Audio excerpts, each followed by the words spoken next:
Not this time. My brother's going solo today. So, I'll be watching with you. Good evening, ladies and gentlemen. I hope everybody's ready because the show is about to begin. The great magician Linny has prepared a spectacular show for us all tonight, concluding with an all-new grand finale that no audience has ever seen before. Wow! A new trick! Thank you all so much for coming. Now, prepare to join me on a journey through the mystical and miraculous.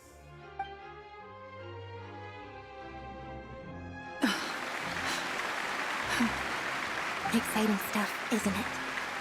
Yes, it's just... It reminds me of him. No wonder. Caesar was a famous magician too. So, how did you two first meet, Gemma? Well, I was out on the street once, and I saw him performing for little children.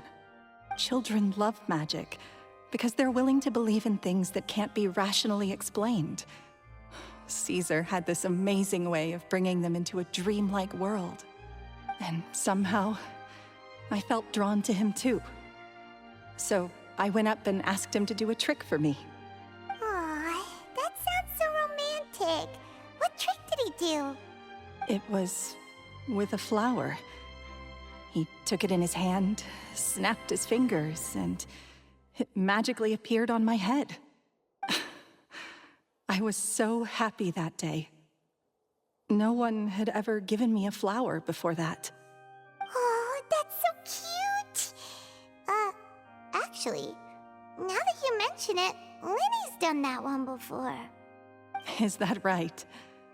Then I suppose he's a romantic at heart, just like Caesar. So let's treasure the time we have with him. After all, you never know when the people dearest to you might be gone.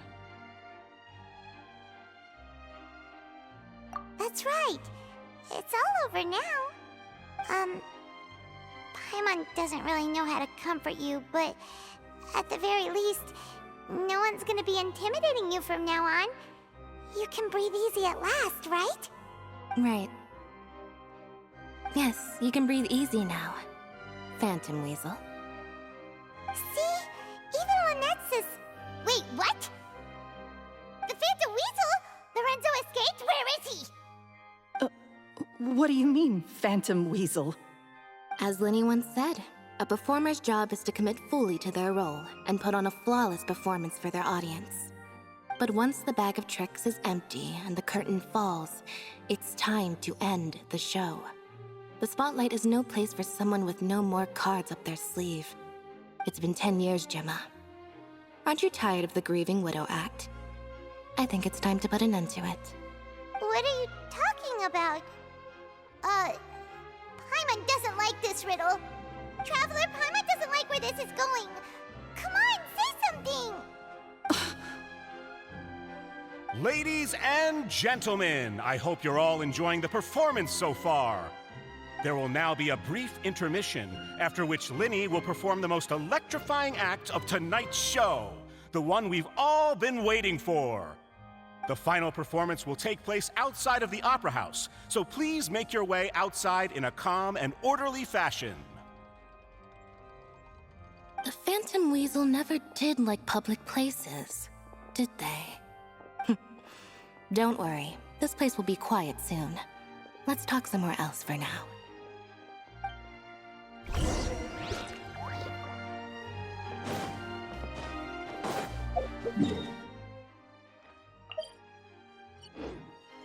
Full throttle!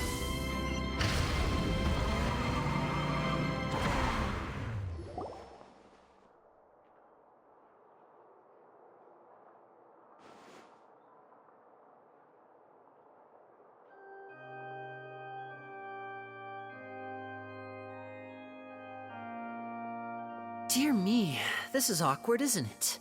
And unfortunately, I'm all out of gadgets, so I'm afraid I can't do any tricks to liven up the mood. This is a big mistake for a magician to make, But thankfully, I do have a backup plan.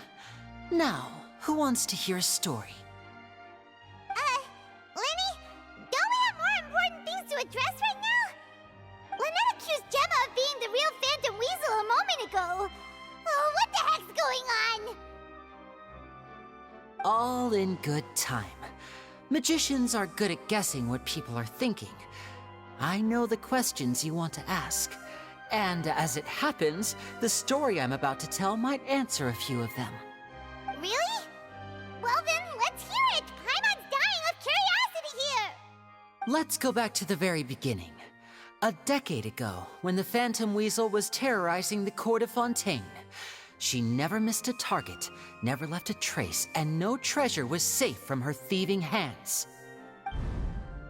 But as her infamy grew, so did the readiness of the police, and her opportunities to act became ever fewer. Every day, she ran the risk of being exposed for who she was. Of course, she could not simply take this lying down, and before long, she found her ticket to freedom. She would create a scapegoat, a false weasel to close the chapter on her behalf. After weighing her options, she set her sights on a renowned magician, Caesar. After all, magic and theft shared enough similarities for people to buy the story when the truth came out. So then what? Being the master deceiver she was, the weasel easily earned Caesar's trust. Now, all that remained was to frame him for her countless crimes. But as she was considering how to make her move, she noticed Caesar's aggrieved pupil, and a new thought entered her mind. Maybe I don't need to get my hands dirty after all. At her encouragement, Lorenzo tampered with Caesar's magic box, causing him to fall to his death. Afterwards, Lorenzo seized his master's property, and the weasel set about tarnishing Caesar's reputation. Two co-conspirators committed the perfect crime.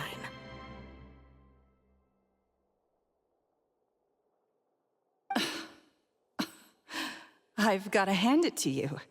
You're both exceptional storytellers. It's enough to make even me wonder whether there was really another mastermind behind all this, pulling the strings. But I just have one question. You seem to think that I am the villain in this tale. What's brought this on, Linny? Is it something that Lorenzo said? Don't worry, Lorenzo said nothing at all. But I never believed that he was the weasel, and in fact, my investigation only made me more certain of that. He was too forthcoming with his confession, as if there was something else he was trying to hide. How disappointing. So you'd sooner trust Lorenzo than me, even without a shred of evidence? A magician is an expert at playing the audience to get the result they want. And I have no doubt that you, Gemma, are equally talented in this regard. With a little help from Lorenzo, you put on a very convincing performance. The lovesick fiancé, whose devotion to her betrothed is unshakable, even under threats of violence. Caesar was maligned and hated by all for 10 years, but you? Everyone sympathized with your plight.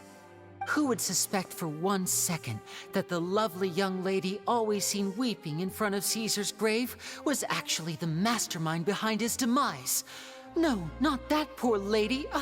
Perish the thought. Wait, so you mean the whole intimidation thing was just a hoax? Gemma and Lorenzo were both in on it? But why would Lorenzo agree to that? And why didn't he sell her out even at the end instead of admitting to being the weasel himself? Yes, why indeed? Maybe Gemma herself could enlighten us on that question. Well, Linny, if you're so confident in your version of events, then I think the answer should be obvious. Having killed Caesar with his own hands, Lorenzo was plagued by overwhelming guilt. Revealing the Phantom Weasel's true identity would serve no purpose. But if the weasel remained free, then she could take care of Lorenzo's loved ones. An excellent answer, though sadly a little dull. Is that right? Well, don't let me bore you. If you'd care to change the topic to something more interesting, I'd be much obliged. As a matter of fact, there's one thing I'd really like to understand. Why would the real Weasel have targeted things that only have value to other people? Could you shed any light on that? Of course. After all, we're just telling stories here, aren't we? If I had to guess, I would say that the real Weasel must have had a terrible childhood. Left to fend for herself after her parents died young. Betrayed, scorned, beaten. She'd scrounge waste paper from garbage bins to draw on, using twigs and dirt for lack of ink and pen. She'd sew ugly rag dolls from whatever scrap material she could get her hands on. This was her only source of happiness in life. But it was all she needed, and she was content. Until the world decided that even this was too good for her. Once again, she was betrayed. And this time, everything was taken from her. She felt like life was a miry pit that dragged her further down the more she struggled to escape. At that tender age, she should have been happy. Instead, she stood in the shadows and watched with envy as all good things in the world passed her by. This was a fate too cruel for anyone to bear. Her pain became a breeding ground for dark thoughts. Thoughts which festered and grew into a twisted solution to her troubles. I detest the happiness of others, in all its forms alike. I will rob them of everything they hold to be good and true, and it will fill the void in my soul. That's some pretty heavy stuff. Now it all makes sense. Does this story satisfy you, Linny? Yes, it is quite to my tastes. Thank you for helping to clear up my confusion.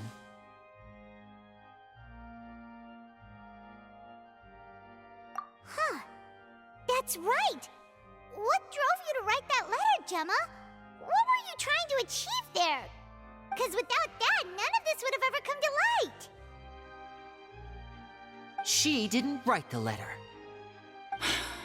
After 10 long years, I'd hoped that the Phantom Weasel would be consigned to the history books by now. But it seems like someone still wasn't ready to let her finally be at peace. Linny. Or should I call you the Phantom Copycat now? You were the one who posted that letter outside the Opera House. But why?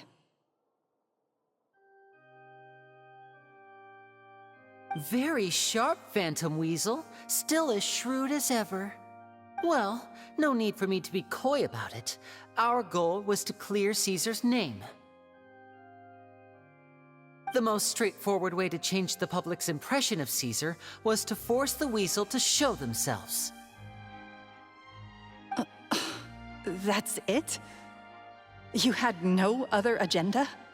Of course we did. We made it quite clear in the letter, I believe. I shall take from you that which you hold most dear, just as you did to me 10 years ago. 10 years ago? You mean Caesar's death? You met him? Wait. Oh, I get it. You were those two obnoxious kids. It's been so long, and you're all grown up now. I didn't recognize you. He taught you magic back then, didn't he? For what, 10 days or something? And you went to all this trouble. Why? Because you feel like you still owe him something? We remember all our debts, however great or small. 10 years ago, Caesar's reputation was torn to shreds, and his legacy was thrown out. 10 years on, and no one cares what the truth is anymore. But we did not forget, and so we came to find you. And? What exactly did you take from me? I'm still standing, as you can see. Lorenzo has admitted to everything. I'm free. Free? Do you really think so? Caesar once told me that even though the world is filled with lies and falsehoods, we must find our own truth. I think that applies to you too. Truth can take many forms. Prized possessions with nostalgic value, fervent hopes and dreams, and irreplaceable people. Life took many things from you, and those wounds never healed. When they ached unbearably in the dead of night, stealing became your way of numbing the pain. What are you trying to say? I'm saying that for the last 10 years, you've been living a rather uneventful life. Perhaps that's because you found something other than a life of crime to fill the hole? Back to Lorenzo for a second. He murdered his own master, played along with your act, and took pains to make sure any suspicion would be directed towards him. But what did he have to gain from all that? He knew who you were and the things you'd done, and despite that, he was willing to give everything up for your sake. He's the reason that you haven't felt the compulsion to steal in all these years. You're more than just accomplices in murder. You're the only real friends each other has. So I think you know, deep down, that he is the only truth you have in your life. But that truth is gone now, and I guarantee you, you'll never see it again. Congratulations on your freedom, Gemma. Your freedom will cost you dearly. From now on, you'll be all alone in a world full of lies and falsehoods. I do hope you'll be able to bear it. You've still got a long life ahead of you after all. Gather round, one and all. The time has now come for the amazing Linny to perform his final act in tonight's show. I'm sure you're all wondering what he has planned for the grand finale. Well, wonder no more, for the answer is A high-altitude escape?